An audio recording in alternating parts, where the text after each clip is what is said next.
안녕하십니까, 기차트입니다. 이번에는 전에 앞과 옆을 그려봤으니까 이제 좀 다른 각도를 한번 그려보려 할 텐데요. 일단은 전에 했던 것을 레이어를 일단 좀 하나로 합쳐 놓고요. 레이어 머지 기능을 여기서 합칩니다. 그 다음에 이제 45도 각도를 그려볼 텐데요. 전에 그 계란보단 턱은 조금 더 둥글게 그리시면 될 것 같고요. 그 다음에 약간 사선에 하고, 그 사선에서 목이 시작하는 게 중요합니다. 그리고 눈을 하고 3등분을 하시고요. 귀를 더 이제 옆에다 그려야 되겠죠. 그 상태에서 이제 한번 그려볼 텐데, 레이어를 다시 위로 올려서 눈을 그리는데 비례를 정확히 맞추는 게 좀 제일 중요하고요. 그 다음에 그 계란 모양의 그 얼굴을 잘 표현을 해보고요. 헤어를 좀 그립니다. 이런 식으로 이렇게 그리면 되는데, 그 각 세부 디테일보다는 전체적으로 비례를 맞추는 게 얼굴 그리기에 중요하고요. 그런 부분을 이제 조금 신경 쓰면서 그려 나가면 됩니다.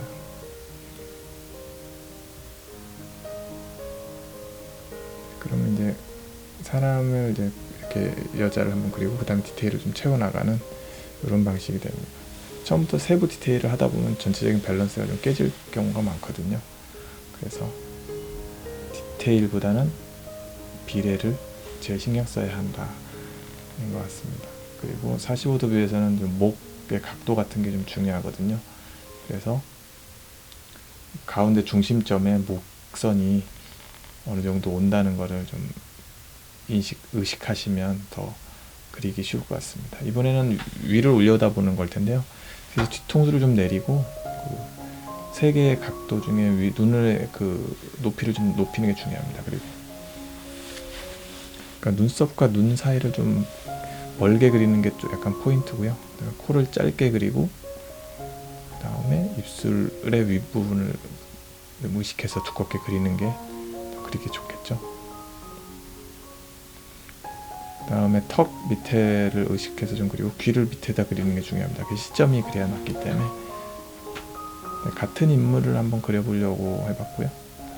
같은 인물을 그리면서 위를 쳐다보는 그런 각도를 만드는 것이 중요합니다. 시점을 잘 표현하는 게 중요하죠.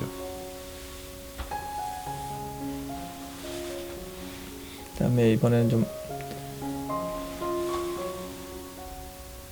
그림을 좀 올려놓고요.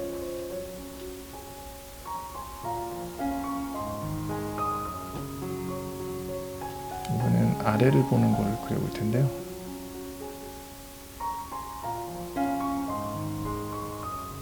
같은 건데 이번엔 뒤통수가 위로 올라오는 게 좀 포인트인 것 같습니다. 그 다음에 위의 각도를 극단적으로 좀 길게 하고요. 이마 부분을. 그 다음에 귀를 올려 그리는 게 중요하죠. 그 다음에 눈과 눈썹을 상당히 붙입니다. 최대한.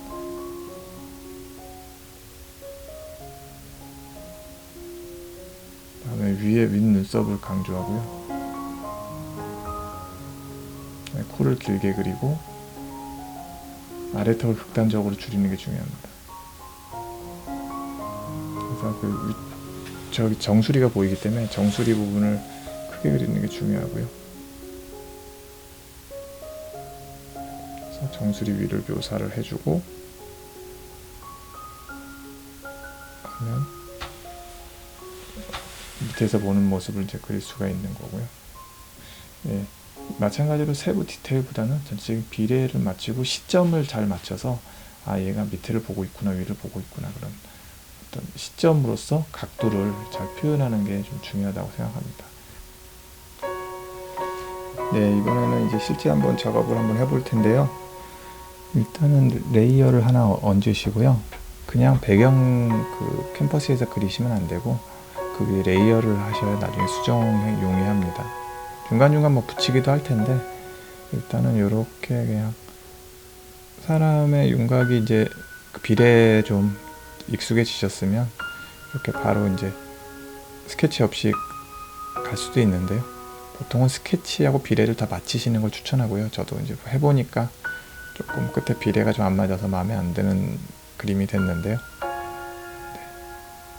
비례를 굉장히 정확히 처음에 맞추시는 게 중요합니다. 그래 나중에 수정도 용이하고요. 수정할 내용도 좀 적어지죠. 이렇게 하는 건 그냥 한번 그냥 프리스타일로 작업하는 거고요. 사실은 더 비례를 정확히 맞춥니다. 이건 그냥 눈대중으로 쭉쭉 그리는 거죠.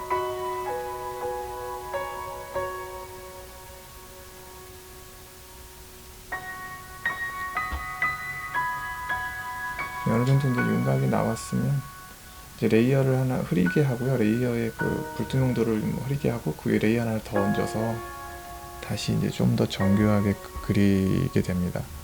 이렇게 되면 장점이 뭐냐면은 기본적인 그 스케치를 살려놨기 때문에 나중에 마음에 안 들면 레이어를 지우고 다시 할 수 있거든요. 그래서 수정이 용이하기 때문에 이 방식을 쓰는 거고요. 그리고 갈색 톤으로 그림을 그리는 게 보통 인물은 유리합니다. 이번에는 흑백으로 그린 건데요. 다음번에는 이제 칼라로 그리는 거 한번 다시 한번 또 보여드리겠습니다.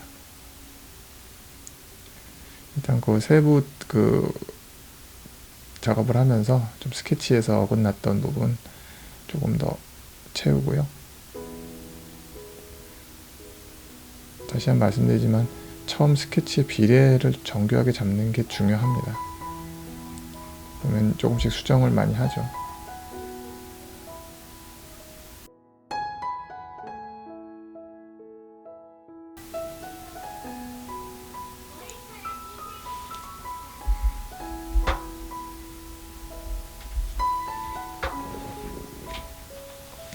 네, 헤어 같은 경우는 크게 덩어리 위주로 그리시고요.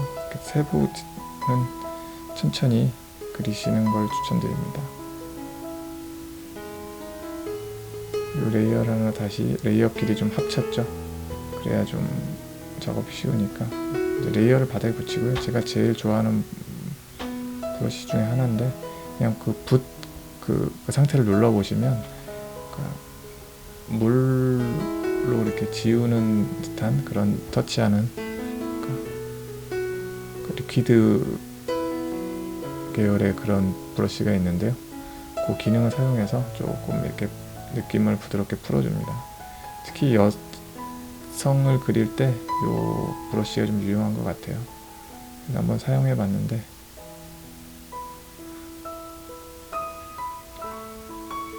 하다 보니 조금 이제 아무래도 타블렛 PC로 그리다 보니까 화면이 좁아서 정교한 묘사가 좀 하기 힘들었습니다.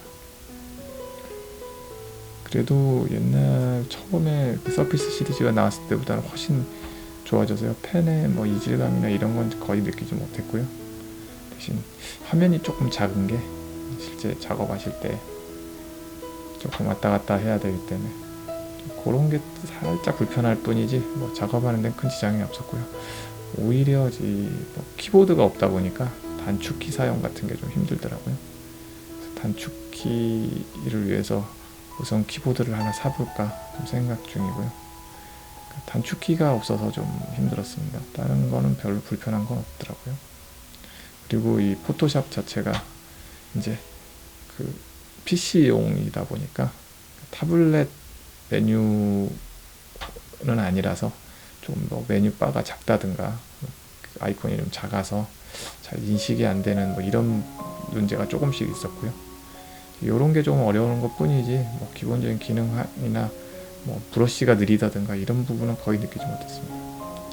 그래서 구매를 하신다면 저는 추천을 드리는 것 같아요. 아이패드 프로도 한번 좀 써봤는데 아이패드 프로도 더 좋긴 한데 일단 포토샵을 사용할 수가 없고 또 하나는 이제 좀 펜슬이 좀 딱딱하더라고요. 그래서 다음 세대에서 어떻게 될지 모르겠는데 지금 세대 펜슬은 좀 손이 좀 딱딱한 느낌을 들었어요. 그래서 뭐 나쁘진 않은데 당연히 훌륭한 제품인데 실제 저기 와콤 계열의 그런 브러쉬를 사용하시던 분이면 이질감이 좀 나서 오래 쓰면 약간 손이 좀 아프더라고요. 그래서 그냥 비슷한 거의 위화감 없는 펜을 고르신다면 서피스 계열을 추천드릴 수 있을 것 같아요. 네. 그리고 지금 하면서 조금 보면은 지금 중간에 그 얇은 그 레이어를 하나 얹어갖고요. 조금 그 전체 톤을 잡고 그 다음에 하이라이트를 조금 그려줍니다.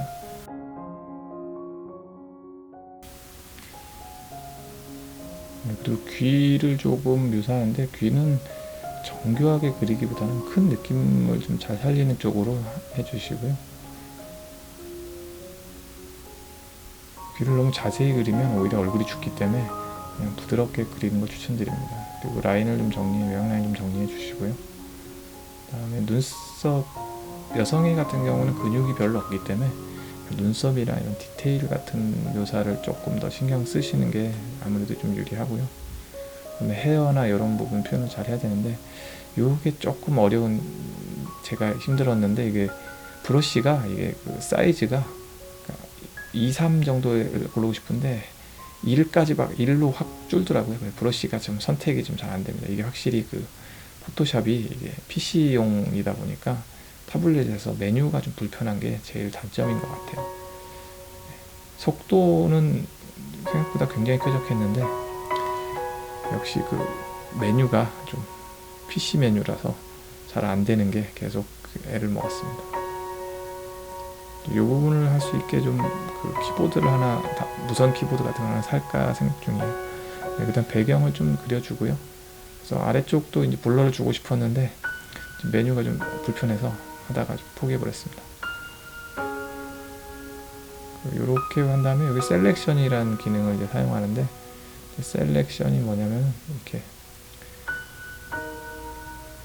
헤어를 좀 이제 광택을 좀 주고 그다음에 셀렉션을 해서 이렇게 선택을 한 다음에 거기에 이제 필터로 블러를 주면 이렇게 좀 편하게 씌울 수 있죠. 처음부터 뭐 에어브러쉬로 그려도 상관은 없는데 에어브러쉬가 좀 제어가 좀 힘들어요. 그래서 이렇게 지금 용량을 잡고 필터를 주는 거를 좀 추천드립니다.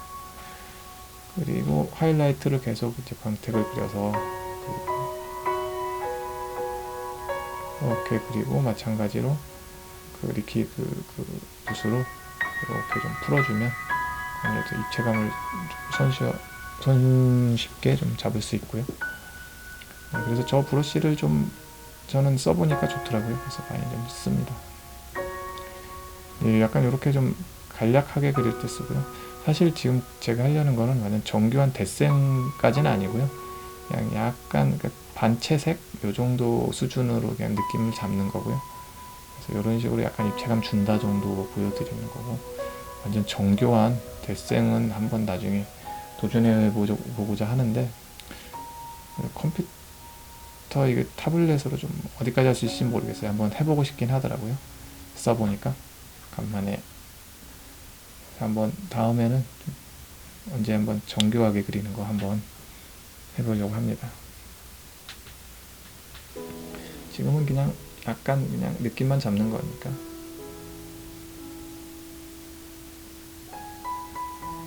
브러쉬는 생각보다 굉장히 인상적이었어요.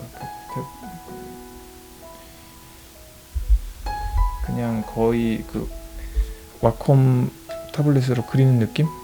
네, 그런 느낌이 들어서 써보신다면 브러쉬 같고 이질감은 안 느끼실 것 같아요. 역시 포토샵 메뉴 불편한 게 가장 큰 단점이었습니다.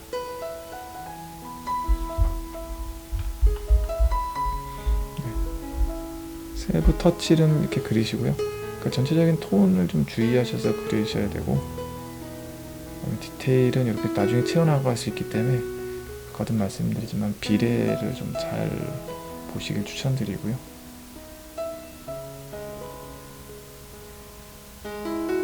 포토샵의 장점이 여러가지 이제 나중에 수정이나 이런 보정이 되게 강력하기 때문에 다른 뭐 드로잉 툴 많이 쓰시긴 하는데 요즘에 아무래도 그거의 가장 정점인 포토샵은 뭐 쓸 수만 있다면 쓰는 게 좋죠. 브러쉬도 뭐 옛날에 그런 것보다 훨씬 강력해졌고, 에디팅 기능이야 뭐 말할 것도 없고요. 그래서 다양한 뭐 툴 하지만 결국에 그것의 최종본은 최종 보스 같은 느낌의 툴이니까 한번 써보시길 추천드립니다. 이렇게 해서 완성을 한번 해봤고요. 다음에는 조금 더 칼라를 한다든가 좀 전신을 그려본다든가 좀 그런 좀 본격적인 작업 한번 보여드리고 싶고요. 네, 수고하셨습니다.